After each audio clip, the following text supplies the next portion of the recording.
Like before I start.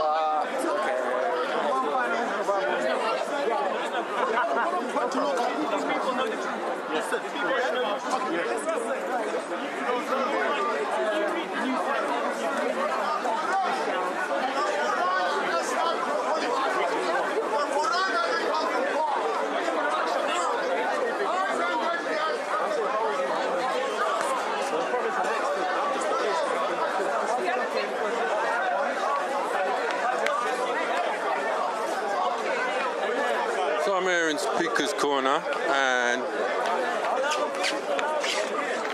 I'm just gonna go and talk to the flat earthers guys because that's the only thing that's interesting me right now. Oh look at Gabs, man. Gabs' hair's grown. That's how long I ain't seen him. Yeah, he's for a minute still. What you say, bro? Good, yeah? Yeah, you're looking fresh. Good. There's Kalam, you know. Yeah, buddy. Representing. I don't know who he's going to take on today. Who you going to take on today, man? Whoever's around, you know. Oh, Whoever wants that work today. There's Issa, the great. Issa the Great. Riding in on his iron horse. Anyway. I agree with you. So we've all got different levels. I don't particularly think I ever get triggered, but once or twice I do. Extreme situations. Going back to that guy. So look, we're here. Glad these people are here. Which is why I say it's not all about physical health. Yeah, I agree, but you may have a bad day. Maybe it's the heat. You shouldn't come here on a hot day. Maybe you're 6 agents. Oh, it's Skeptic Steve. 6 agents. That I am, Skeptic Steve. Like Skeptic Meg. Skeptic. What was that Meg? Mystic Meg. Maybe your agent number 6 today is how to deal with. No. Well, he needs to go home then. No. Because the next person won't react like I react. The next person won't react like I react. Can't stand the heat, you know. Exactly, get out the kitchen. He's just inexperienced. Yeah, it's experienced. Inexperienced. Well, you should get experience. It's a little dictaphone mic. Oh, it's the microphone. Yeah, he just hold it around. It's the sound that's crap, isn't it? When Yeah. And plus it's lighter if I just want to go with mic and just... learning experience. You're a good teacher there.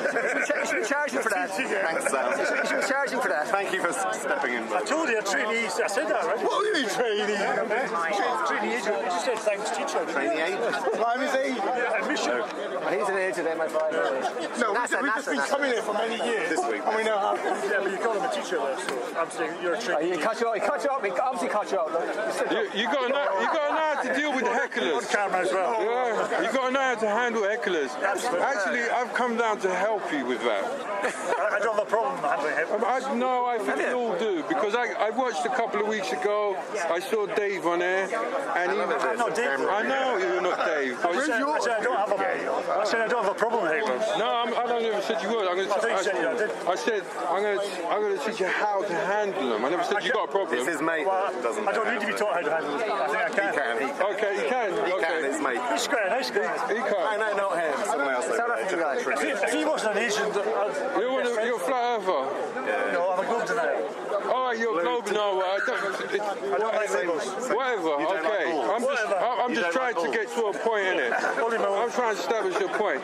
You lot came down here quite recently. You lot, what do you lot? You lot. You come on. The newbies on the block. Look, mate. Don't get defensive. Yeah? I'm not defensive. I'm just trying to get to a point. Yeah. All right. Let's just kill this. Yeah. I'm on your side. Yeah. I'm on your side. Okay. I'm just letting you know I'm on your side. So you all came down here, whether I say you lot or whatnot. Yeah. The flat earthers. That's part of my lot. I'm a globe denier. Whatever. Globe denier. No, I'm not pedantic. We don't know what it is. Yeah. We know it's not globe. Simple as that. We're on the same side. You know what I'm saying. So let's not be pedantic. Yeah. Thank you. No, you're another Dave. We're on the same side. That's the key. Yeah. That's what I'm trying to say. But you lot are fresh down there. No, I lived. How long have you been coming out talking about flat earth? I lived in London for 12 years. I used to come down here. Oh, denying the globe Earth. How long have you been down there talking about it? Personally, not very long. Exactly, that's what I'm trying to get at. And? Look, I'm trying to establish something. I'm just completely saying it's defensive. Ask him, I've been there for over 3 years. On the flat Earth? On the flat Earth, 2 years. Okay. Yeah. Well, I might have seen some of your content. Yeah, 2 years. I've seen people. Yeah, so I know how to deal with the speakers corners locked. That's what I'm trying to say. Yeah, and I saw when the first wave came down with Dave. Yeah, the other Dave, allegedly Dave. And I thought, that obviously they knew how to get his back up when they were speaking to him. So this is what I'm trying to say. You have to know how to deal with the lockdown here when you're dealing with the flat Earth I just got my back up. I lost control. You got as well? Yeah. Exactly. It's just not like the high street, you know what I mean? The high street's a bit different. People are fixed there and they're ready to engage and they will challenge you just to score points, and some people just want to be famous. To deflect away from what you're trying to talk about. That's it. Because they'll interrupt and they'll talk twice. Exactly. That's another thing. You have to stay focused on your point you're making. Don't make them drag you all around the world because they will drag you around the world. Stick to the point. Stick to the simple, clear facts which nails home the fact that, this is not a ball. No spinning. Exactly. You throw those ones into them, then they have to think about it. Some of it just sounds ridiculous for them to even believe that they believe that they're on a ball, I also had No, never take nothing personal. It's not really personal. Don't believe you can believe what you want, you know what I mean? They're just trying to trigger you. Well, you believe what you want and you know what you know at the same time. So that's what I personally came down here just to try and talk to you guys, man. I mean, I normally I've been coming out for a long time. I stopped filming. I don't want to film none of the arguments no more. I'm not really interested in it. Stuff like that, So a lot of different people know me. What fascinates me is, because I go in the street speaking to people, is the psychology of it. The psychology of challenging people's preconceived ideas. Even here, well, it's a bit more difficult here because a lot of people are not what they see here. But for genuine people, the psychology of interaction really appeals to me. The barrier is so thick to break down, and the peer pressure of the whole globe ideology is so strong. It's very hard to break down. We end up policing ourselves. I think it's more about the ego, because the ego cannot allow itself to admit they've been fooled, and this other guy knows more than I do. So people get defensive, and their ego won't let them admit that maybe they've been fooled. So, what, am I not as clever as you? Are you trying to tell me I'm easy to be fooled? But we're all fooled. Yeah. I think it's empowering to admit that. That they've been fooled. Yeah. Because then your brain is in a state of inquiring and it tells you thinking about something rather than just believing it. And they always may say to you, so what? Why would they lie? Why would they lie? Well, my answer usually is, obviously people will say money, stuff like that. But my answer to that always is this. The fact is, you gotta equate this. If you live in their ideology and their makeup, in the middle of the cosmos flowing through billions of universes and stuff like that, in the grand scheme of things, what does your life or you amount to? What is the value of you? And then you realize that they realize that they are nothing. Nothing, absolutely nothing. And then, in the ideology of this being the center of everything, center of creation and everything, what does the value of you become then? I could ask you that question because you've gone through that process. Yes, well, you become everything and more than everything, super beyond special and very, very precious. The value of you goes through the universe, right through everything. And therefore you then value life and everything in life, in this life, a lot more as opposed to... I can ask you, do you still eat meat? I do. I'm trying to get off meat, I'm trying to get off of every kind of vice. I drop most of my vices. I have very little vices, if any. If we cared about everything and everyone, then we wouldn't kill and torture animals, would we? We wouldn't. We would not. I always, believe me, I always want to be a vegetarian and stuff like that. I think I'm a more fruit person anyway. I like fruit, and I think I could live off of fruit. But the fact is, you know, I've definitely been addicted to meat and sugar and sauce and all these other vices, which are you know, are legal drugs. You know, and I'm trying to break away from that. That's something which I am trying to actively break away from. You know, so you know, I totally understand that. I empathize with all life forms, and I don't say I'm greater than any life form because I don't understand the being, because I'm not living in the being's life in order to understand it. So I can't say I know better than a bee or something like that because I'm a human, because I never lived as a bee to my knowledge, so therefore I can't understand or fathom its life and its life cycle and its role in this world in totality. So, you know, I'm just humble with the whole knowledge thing. I know nothing, only but what I know, and that's about it. Could I ask you if you think your thoughts are your own thoughts? My thoughts are never my own thoughts, because it's a collective, it's like it's a montage of everything which I've experienced and I've collectively mashed together to become what it is, and I pick and choose the good thoughts and filter bad thoughts and so forth to become what I am.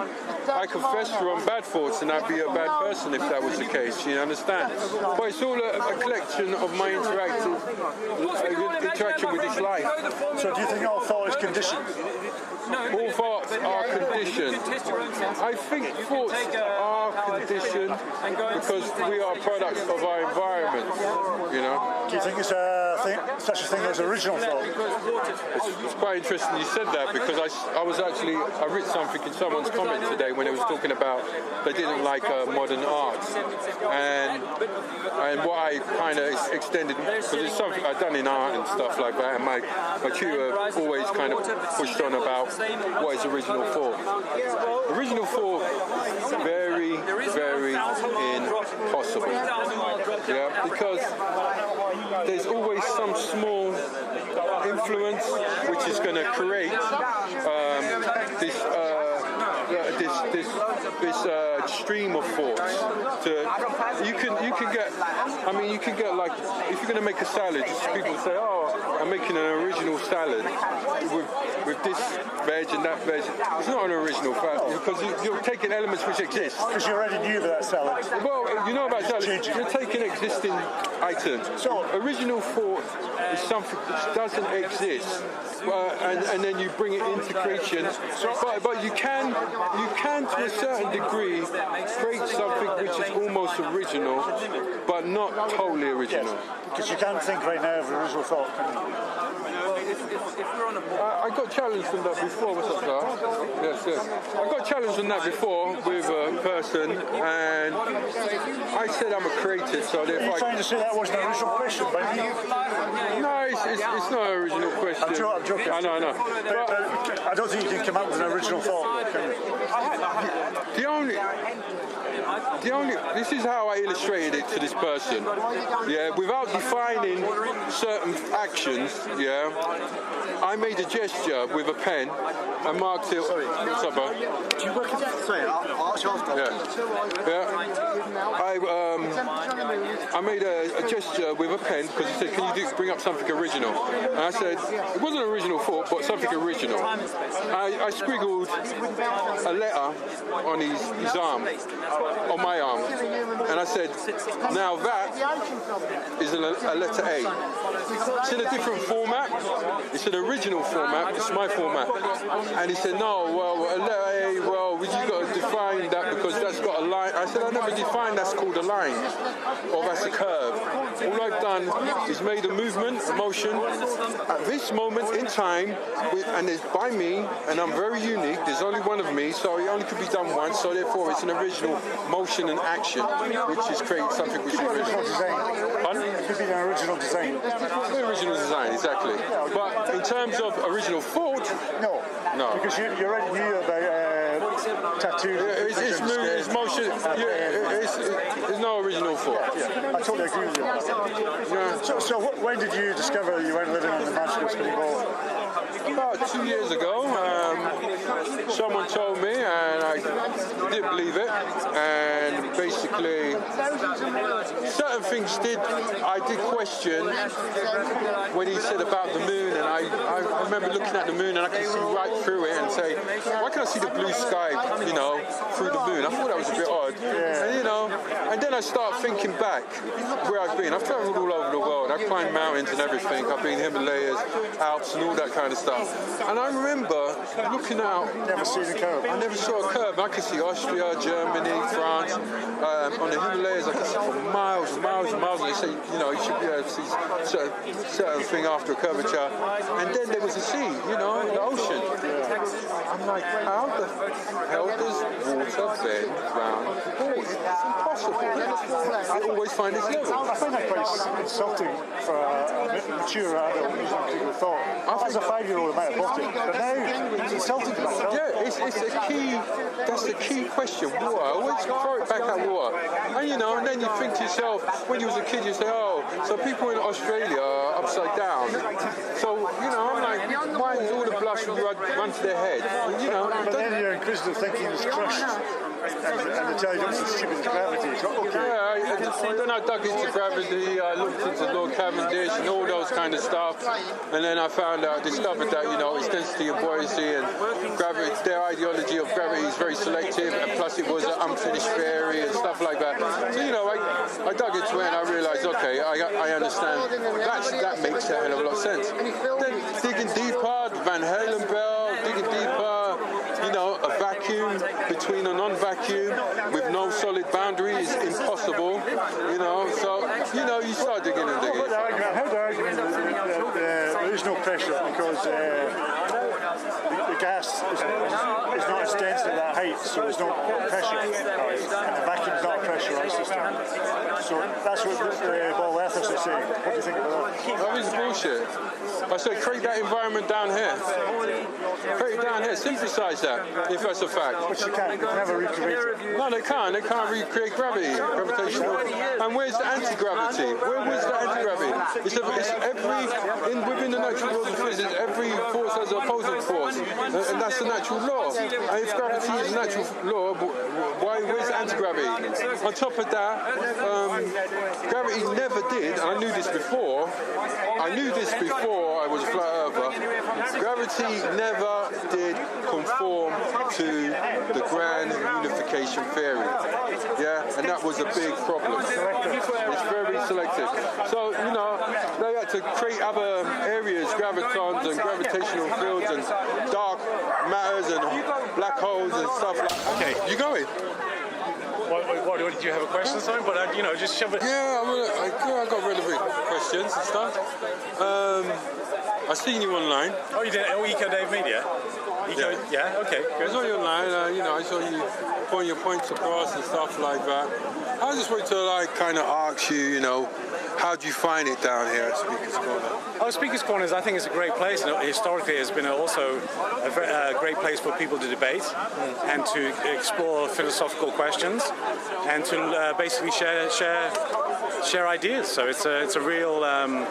I think we're lucky in this country to have such a thing, where people can debate openly, and then they can discuss different ideas, and basically debate over those ideas, So we're quite fortunate, Yeah. I mean, so what made you choose Speaker's Corner at what time, and because It's only just recently I've seen you lot come down here. Oh no, I've been doing this for a while, but I think this is a good. In Speaker's No, Corner. no, in other places as Yeah, well. yeah.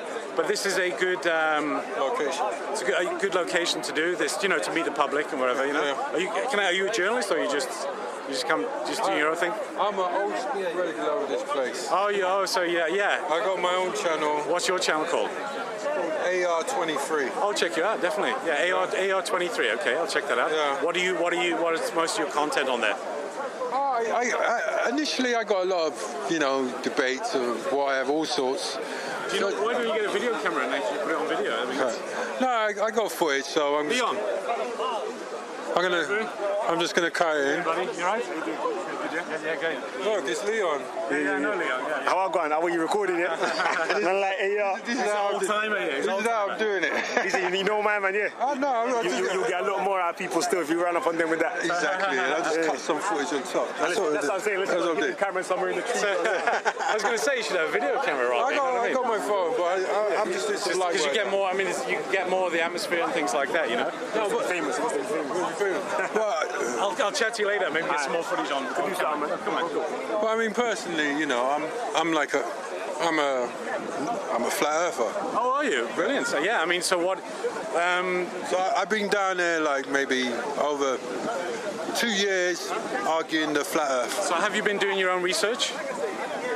For over 2 years, yeah. So what in your opinion, what is what stands out for you? What are the real, the proofs that really kind of did it for you? I mean, the water did it immediately. Yeah.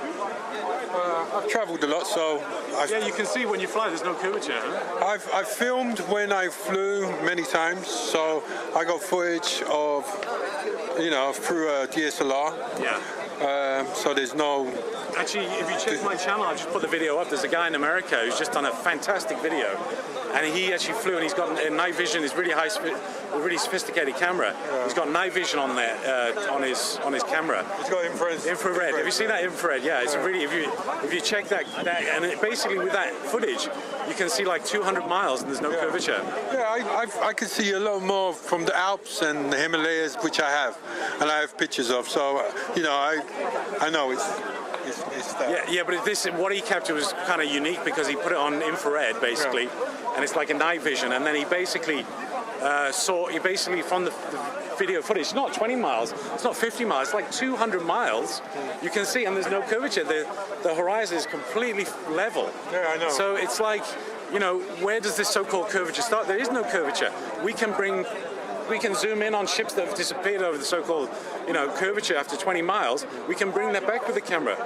Over 20 miles, that should have disappeared, like 100 foot of curvature. So it's like, and then the balloon footage as well. The balloons, they've taken imagery 100,000 feet, and there doesn't seem to be any curvature. It's just, the horizon always comes to eye level, and it's just basically flat and level. I mean, I got a coin. I actually ordered this coin off. I don't know if I ordered it off of eBay, and it's a shell coin with a memory of Augustus Picard's flight by balloon. Oh yeah. It's a coin. It's a coin, yeah. I think they were selling them at the. I've seen those online, like a souvenir kind of thing. Yeah. I got that as well, and I got astrolabe as well. I bought from the Louvre a long time ago. So there's loads of things I knew anyway. Yeah. And then when I got introduced to it, it was very obvious. Yeah. And it made sense to me. No, it's the more research you do, you see, the more you research it, it becomes more evident. Then, if the more, and of course, it seems like you were familiar with it anyway. I'm very familiar. So you were just kind of remembering some things, Yeah, and that's the key. Is that when you start going back in your mind, and if you've been to places or been on planes a lot or stuff like that, or high places, or been on oceans and stuff like, you realise it's flat. Yeah. Yes, the horizon arises. And there's so many scientific experiments been done nowadays as well with lasers. Yeah, and it all points in the same direction. And then again, you've got the holy books, the text, the ancient texts. They all point to the same. The Bible, the Torah, the Quran, the Hindu Vedas, they all say the same thing. This was very interesting is when I started looking back, when it got, you know, when I saw the proofs to disprove God and science and whatever, blah, blah. And I realized, you know, there's stuff in the Bible. So I started reading the Bible again. Genesis, yeah. And you see it in a whole different way. And you go, you know, you ask a Christian, what came first, the sun, the moon, or the earth? And when you ask them that question, they're like, well, you know, how did the earth exist without the sun and the moon initially? Exactly. Then the movement and la la la la. Whatever. Yeah, but then also the water, the firmament, the waters above and the waters below. So, so I mean, it's all written there. It's all down. It's why is the sky blue? You know. Yeah, exactly because of what's above. Water. Why can we see through the moon in the daytime? Yeah, exactly. Yeah, no, you spot on, man. You got it. You know, you can argue and say, look, the pyramids align with Orion. And they still do, even now. Yeah, the North Pole Star, basically. North Pole Star. I've been down as far as a place called Calafate, down in southern Argentina, where. Yeah. Oh, near, quite. Yeah. So I've seen the glaciers and stuff like that. Yeah. And the stars for me are exactly the same. I've been in Argentina and looked at Orion one night. Specifically, I took pictures of it and flew back to London the next night because I was flying back. And I looked up in the sky, I saw Orion, same stars. So you know, so there's things people can't really. Now, if we were moving at 1,000 miles an hour, or you know, 66,000 miles around the sun, 666,000 miles across the galaxy, the squiggles. The corkscrew effect. Yeah. You know, the stars wouldn't be in line every night. And they won't for thousands of, you know, since recorded history. Yeah, when you do it would change. It would change. Even on a short-term basis, even would change. Nightly or weekly or monthly, it would change. It would change. It hasn't changed. It hasn't changed. That's called parallax. Yeah, exactly. Parallax hasn't happened. And obviously, when you do a time lapse, it makes a perfect circular motion. Exactly. So it seems like the luminaries. You can check that. You know, with the P900, they seem to be luminaries that are like lights that are pulsating. They are actually moving around us. Yes, the wandering stars and stuff. Yeah. Yeah. You know, it's not me to convince and stuff. I'm not even really here to discuss that. That's more, you know, you coming down here and challenging the people down here. Yeah, how often are you going to be down here? Yeah. You know, because I've watched it a couple of times. I said, I hope to catch you lot down there one day. Oh, good, yeah. You know, so and if you want to put it on your channel, it's fine. What you've recorded, it's fine. Just put it with some footage of Speaker's Corner. You're more than welcome. Thinking people. Non-globeheads, Yeah, globeheads or globalists, whatever you want to call globaloids, whatever. Anti-globaloids, yeah. Anti-globaloids. What's your name? Me, Noel. No. And what brought you into thinking that the Earth is not a globe? Well, there's quite a few things. Initially, I mean, one is water always finds level. Water always remains flat. I mean, you could tip a glass of water any which way, and you'll see it remains flat. Planes, when they fly, they've got a gyroscope, and they remain flat. They don't dip their nose every minute to go around the ball. But I mean, what got you into it? That's what I mean. Well, actually, the biggest thing is on the YouTube, 200 proofs by Eric Debay why the Earth is not a globe, and you just came across it. Came across it, and I always put it off because the title was Flat Earth, and I thought that's a load of shit. You know, that's bullshit. But when you look into it, you go, hang on, the globe's a load of shit. They haven't proved anything, and there's more case to the flat model than the globe. And all you have to do is research it yourself, and you'll be bewildered. Yes. They say the Earth is spinning 1,000 miles an hour east to west. So if you flew the opposite way, 500 miles an hour, you would be going backwards. That's impossible. You would be going backwards. That's impossible. I used to think it was crazy anyway, because I used to fly to New York a lot. I always used to think, well, if I'm going flying into time, shouldn't I get there quicker? But, you know, I didn't understand it at the time. If you, this is a perfect example, just talking about it recently, is if you fly from Johannesburg to Australia, you always stop in India or thereabouts. And on a globe model, it looks ridiculous because you think, well, hang on, why can't I just go around the globe that way? It seems much quicker. It's because it's a straight line. And that's another proof why. And there's so many flight paths that flight paths don't match up. They don't match up. There's a lady having a baby on the plane, won't there? And and they didn't take the right flight route. I agree with you, so you know. But what do you think? I just follow what the scientists say. You follow it? Yeah. I did science at school. You done science at school? Yeah. I think we all done science at school. We all taught that globe in the classroom is real, but it doesn't seem like it is. But what do you think about this? Where it says water, the behaviour of water, do you agree with that? Or is it not scientifically correct? Usually it's gravity that will stop the water from falling. Gravity will stop the water from falling into space. Into space? Yeah, or wherever the water is falling in that picture. Okay. So gravity holds it together. Is it a great force, gravity? I mean, a powerful force to hold the whole oceans together?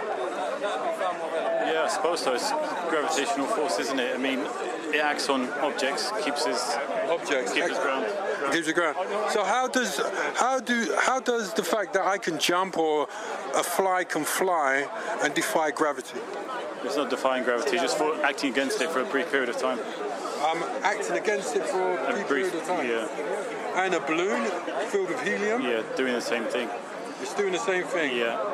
So gravity is not going to pull the balloon back down to the Earth because it's the powerful force of the balloon, and the helium is greater than the gravitational force which holds the oceans to the Earth. Do you believe that?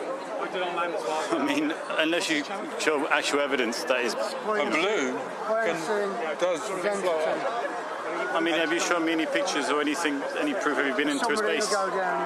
Well, let's just stick with the subject. There's a balloon flying up into the air, defy gravity. Have you? No. So why isn't it falling into the ground and being held to the ground by the gravitational force? Because you can act against gravity for a brief period of time. Because you can actually act against it's a constant force. You can act against it and be stronger than it for a brief period of time. You can't with helium. With a helium balloon. Well, I'm not totally sure. Greater than I'm not sure what it's got to do with the world being flat or not. But the point I'm trying to make is, unless you can show me actual proof by you going into space, it's just conjecture. I mean, you're avoiding what I'm talking about and diverging the question. I'm not being fallacious or anything, but I'm saying directly, a balloon. Shall I fill the sea with helium and see if it floats into the sky for a period of time? How long think it would? It's not going to float away into space. I don't think not anything into space, but would it leave the gravitational pull of the Earth? Well, you think it would? A balloon? In a real-world experiment. I think what would be more ideal is if you could go into space and show us, but... You want me to go into space and show you? Anyone who believes. I mean, I'm reducing it by showing you a simple experiment by synthesis. A lot of balloons have shot up rockets now with normal cameras, not fisheye lens cameras, and they are showing us just a flat. How high? Quite high. Where's the highest flat Earth rocket? It's pretty high. I mean, it's just. Has there been any flat Earth person who believes that has actually been to space? They've sent rockets themselves with the cameras. Yeah, but it's nowhere near high enough. Well, I mean, so when you're on the ground... 24 people have been in space. It's very selective. So when you're 24 people? I mean, from... So if it's not high enough, why on the ground people say they can see the curvature because of a boat going over the curve? You have to ask people that. What I'm basically saying is, that's what I reckon one of you guys should actually be allowed to go up to space so you can actually see for yourself. Would that convince you? No, I'm saying, would it convince you? That's the main. I'm just suspicious that the space station has been up there for years. The Hubble telescope has been up there for years. And they've got the ability to turn the Hubble telescope round, zoom in on the Earth, or zoom in from the ISS, and show you actual activity on the Earth. Planes going from every direction. Don't it make you feel suspicious that they haven't done that? Yeah, I know. They only admit they show you CIG computer images. I agree with you. They admit that. I agree. They've got the technology, they say, to turn the telescope, to film from the ISS and zoom in and put it on your phone 24/7. Yeah. Because it's been up there all them years. We should have footage on our phone now, 24/7. Some people would be interested in that to have on the phone. Yes, I know. I agree with you. I want to see what the non-believers. How you doing, right? How you doing, all right? Yeah. Long time. Where's your crew? Where's your table? Are you filming for YouTube? Yeah. I'm recording. What do you come under? AR-23. AR-23. AR-23? Yeah. Oh, and you go on there a lot? Oh, yeah. So this one will be on in the week? Yeah, it'll be on there by tomorrow, I believe. Yeah. So you believe the Earth is flat, yeah? Yeah, I know the Earth is flat. Interesting, so interesting. How do you know? Like you say that you don't believe in knowledge. Yeah, you may have some doubts about what we've been sold. But I mean, first and foremost, I come from a university which told me to question and challenge everything. Yeah. And I challenged everything, and I had to challenge my own belief. I was the same. And thinking. I didn't accept that first. I was the same. But looking into it and looking into my life experiences where I've travelled and I've climbed mountains, and there's certain things I shouldn't be able to see if it was a curve. Yeah. I was listening to a podcast just last week. Interviewed some guy who's a flat earth proponent. Very good. He's a non-Christian, so he gets a lot of flack from the other non-earthers because they base their belief on Christianity. So they're trying to kind of hold it because they're trying to hide God. So they're trying to hold us from the truth. It's true. He's a non-Christian, but he still believes that the world is flat. I believe it's created. But Lighthouse is 30 miles away. Yeah, I mean, there's loads of evidence. There's loads of evidence. You just got to look into it. So I'm not even going to read them off. It's best to just say to someone, research it. Research it. But never heard of Jaron Campanella? Must be very good in the very big in the flat earth society. Oh, Jaron, yeah. Jaronism. Yeah. He's brilliant. Yeah, he's good. Get that podcast. It's about an hour and a half. He does loads. I mean, he's done a lot for the whole thing. Good. And it gives you a lot of challenging, provoking things. I mean, me personally, initially, I was agnostic about everything, yeah? So there's probably a creator and stuff like that. I don't know, But looking into this, it's actually made me look into the Bible, look into certain other religions, digging back into old histories and looking at how they looked at the world and maybe was it right or wrong? Why was it changed? A lot in the Old Testament is true. What I believe in. Why, A lot in the Old Testament is true. A lot in the Old Testament is true. The Old Testament, a lot is true. Some Bibles have been adjusted. They've adjusted it. But the Old Testament, there's a lot of truth in it. Yeah, I don't mind. Tell me why you believe in the fact that the Earth is flat and not globe. Well, initially I didn't believe, so I had to try and know. And so I went to investigate it because, I actually tried to debunk it when I was going into it because I said, what this guy told me was ridiculous. And I thought he was fanatical. So I looked into it and I dig deeper and actually the first person I came across was Math Powerland. Now Math Powerland is a bit rough in terms of delivering the flat Earth message and stuff. But this guy is a brilliant artist, fantastic artist. I mean, he was taught by the Roman Council and stuff. He went to a special school and all this and stuff. And he got recruited by NASA to actually paint photorealistic image of the Earth. So he was on the team, but actually made the paintings of the Earth. And he had this joke where he painted a T-shirt and took a picture and had a picture of the Earth. He had a picture and he had a painting. And he would go around with a statement saying, is this a photo or a painting? And he asked people. And people would say, oh, it's a photo, because it looked photorealistic. And he would tell them it's a painting, because he painted it. He painted for NASA. And basically, he was at a thing and he said that at a meeting with all these NASA people and they said, they laughed and said, oh, did you know the Earth is flat?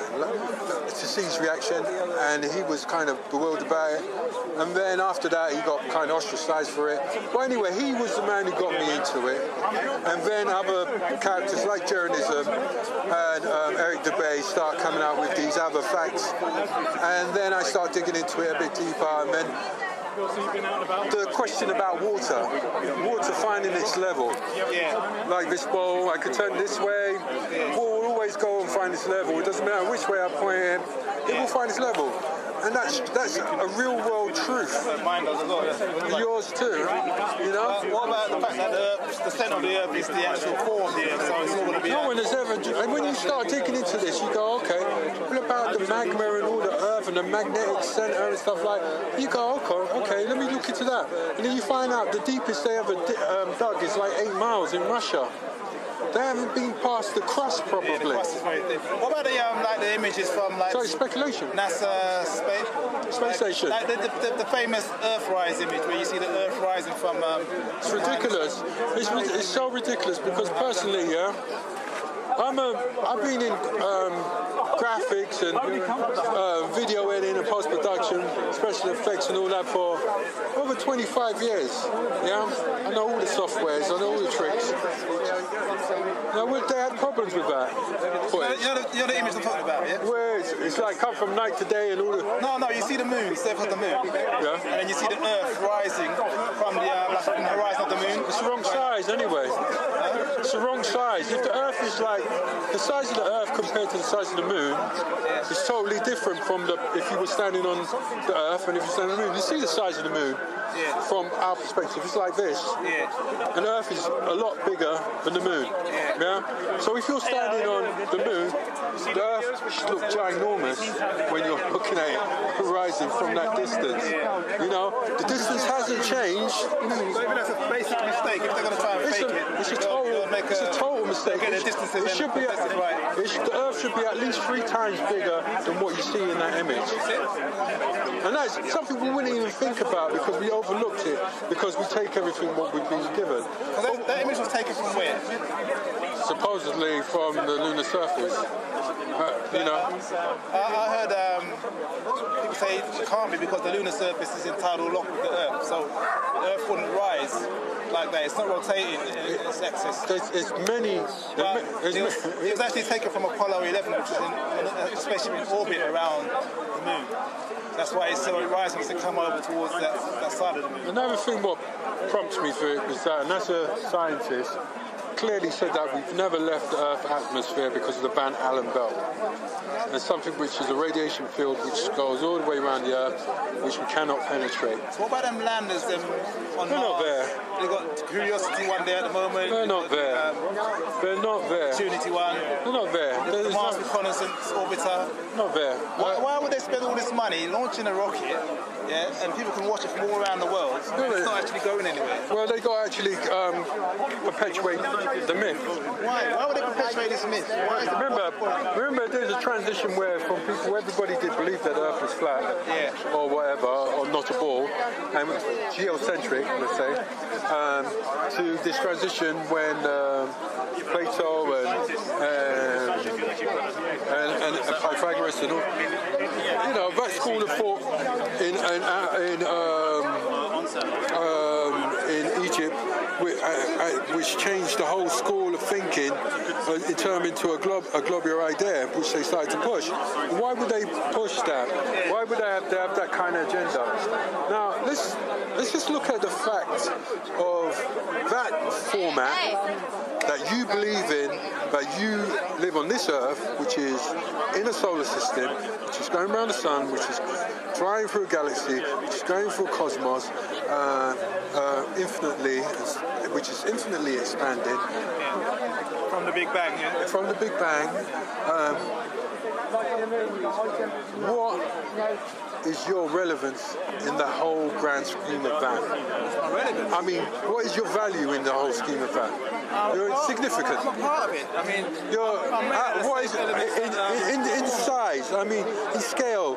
How much of the part of it are you? You know, how significant are you?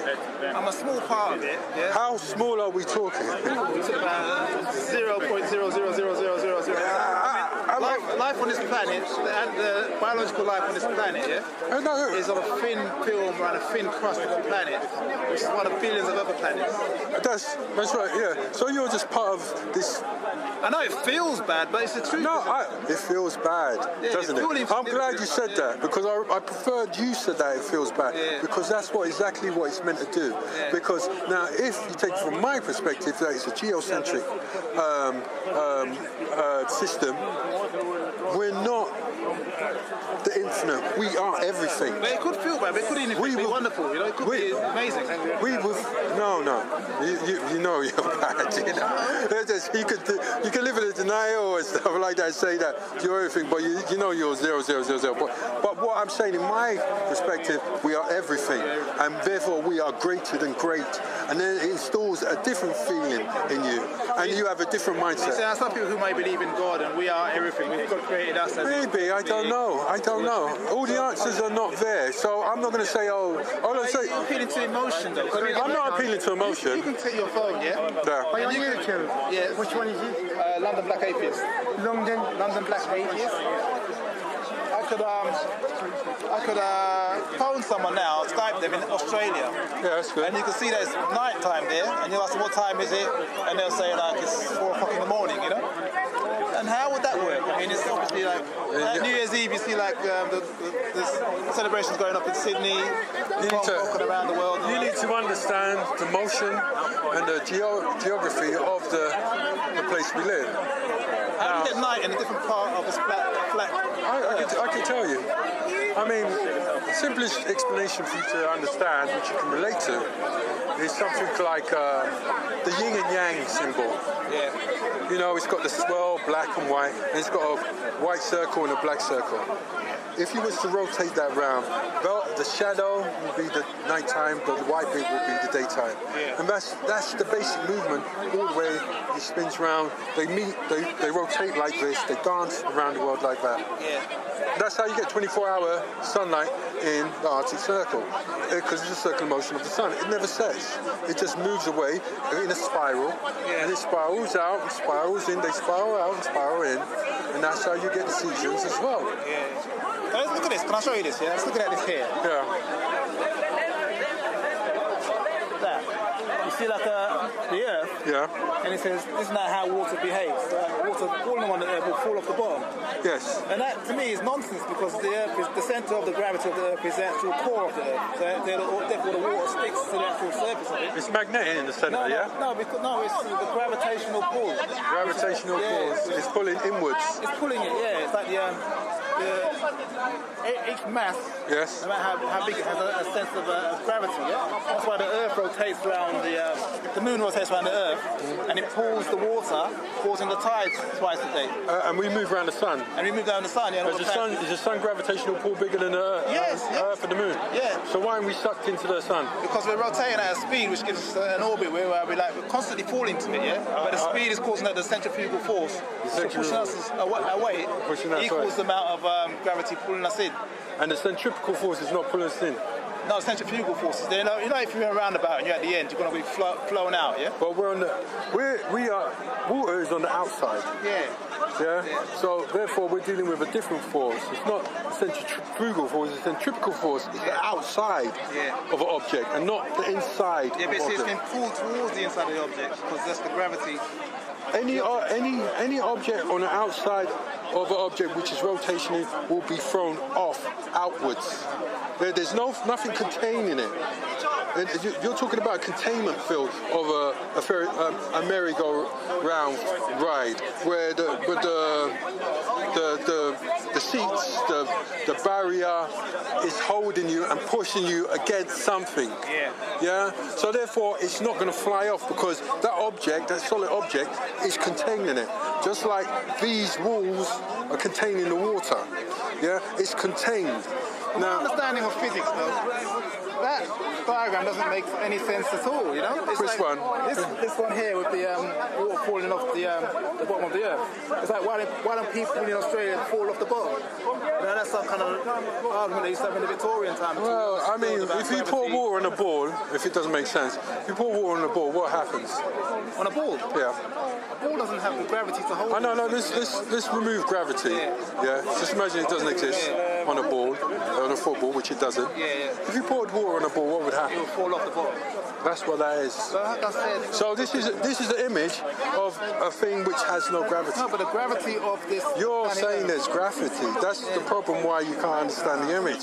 If you remove that ideology of gravity, which they are stating here, that is the effect of what would happen. Right. Have you got Sky TV at home? Have you got TV, satellite TV? Yeah. And they've got geostationary satellites in orbit. Millions of, thousands of satellites in orbit. Orbiting around the world. Yeah. And they're staying because the gravity, they had escape velocity to get them in space. And they're going at a certain speed, 10,000 miles an hour.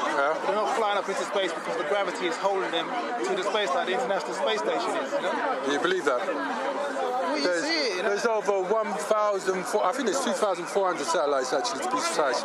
We never see any of them like pepper in the sky when they're moving around the sky. We never see any of them when any rocket launches fly up or they're doing they're orbiting flybys of the Earth or whatever. And stuff. You can see the International Space Station with your bare eyes. They show where it's going to be at a certain time, and you can see it going across the sky. You see an object. I don't know what it is. If you get binoculars, and you can see the actual simple binoculars. You can actually see it. You can see the actual units. You see an object very high up. That's what you see. I don't know what it is. You know, that's what it's not aerodynamics. It's not using the air to fly. We are digging into beliefs there because this is what they told us. So let's stick with what we really know. Yeah. Sorry, I don't mean to be disrespectful. No, it's fine. Questions to ask. No, it's fine. It's fine. I'm not being disrespectful as well. I'm just trying to nail you home on what you really actually know and what you've been told. You understand? And I like to go with what I know, and I know how water behaves. I understand that density and buoyancy are the main ingredients to things flying up in the air and things being held down to the ground.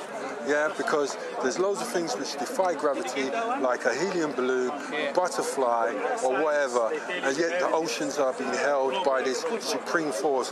Why are we not pinned to the ground since we are part of this? Okay, we don't have enough mass. Well, if you jump up, you'll fall back down at 9.8 meters per second, yeah? That's weird. Because at ground level. If you go up further... Velocity, terminal velocity. But the thing is, this is to do with density and buoyancy. And if the gravity does exist, in the laws of physics and the natural worlds of science, every action has an opposite reaction, every force has an opposite force. Whereas the anti-gravity, they've never discovered it yet. There should be a negative measurement of the gravitational field of this Earth, which we should be able to harness easy. If we managed to discover that, they could build an anti-gravity Well, they machine. haven't. Why haven't they? It's it's a long time. But beyond that, let's take it even further. Then we look at things like the grand unification theory. Before I even knew anything about this, I knew about the grand unification theory. I was into Higgs boson and quantum physics and all that a long time before I even got into this. Have you heard of the Greek scientist Aristophanes? Aristophanes, yeah. Yes, but his experiment could be done on a flat surface as well. So it doesn't matter. But how did he have a stick in a ground in Siwa, I think it was, yeah? And he had the same experiment. Shadow, and then it can work on the same experiment. Can work on the same model on a flat surface. So that's on the same time of the year, midday. One stick had a shadow, the other one had no shadow. Yeah, it's just the way the light is positioned in the air, and you can repeat that on a flat surface and a curved surface. So he was wrong. Yeah, he said that was wrong. Yeah. People like Galileo, Copernicus. Copernicus is a disgusting man, and he stole some of his knowledge from the Arabs actually, and there's a clue in the diagram on the book what he's holding. I think it's called a Philosophica Principle. I can't remember what it's called. Something to do with scientific principle. I can't remember what it's called. Anyway, but basically, he was the one who tried to come with this idea where heliocentric phenomenon and stuff like that. Aristotle was good at some part because he was the first man to actually deal with natural sciences and deal with real science, meaning dissecting real things and dealing with real objects and stuff like that. Plato dealt with other things which were more abstract, the platonic solids and stuff like that, and brought in other ideologies. There was two schools, remember? There was the Lyceum and the Academy. And the Academy School of Thought won the whole thing, which they all came from Pythagoras and stuff like that.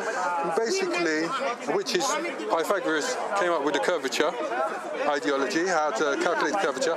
But beyond that, What's to do with triangles? Triangle, yeah, Pythagoras theorem. But as well as that, you can work out curvature as well. How to square a circle and stuff like that. But basically, yeah, what's his name? Plato, their school won, the Academy became the dominant force, and they pushed through the globe ideology. Aristotle took it on board, but he still was a bit of man and whatnot.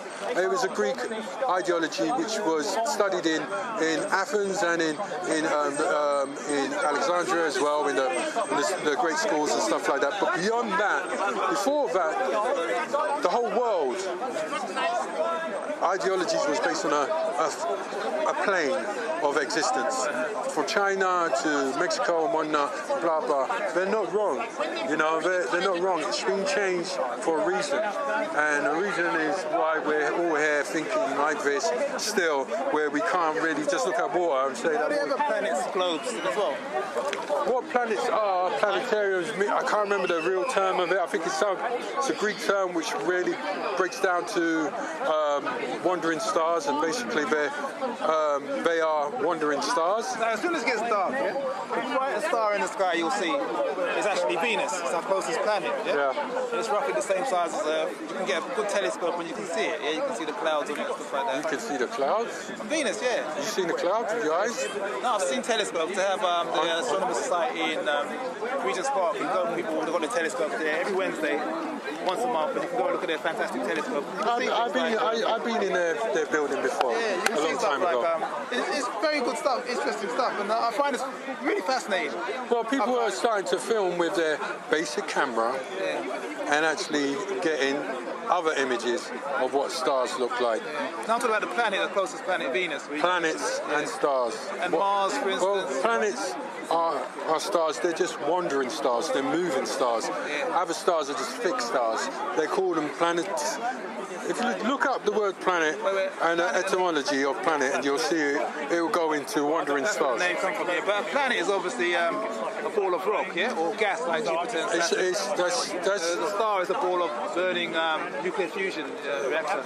No, a planet is a moving star, it's a wandering star, it's something which moves as it moves in a circular motion or whatever.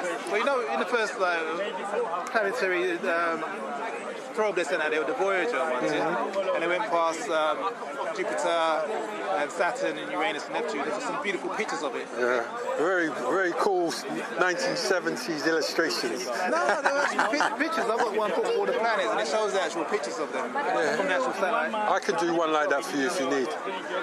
I have the technology now. But why would you go? And all this time you watch Brian Cox, you've got The Sky at Night.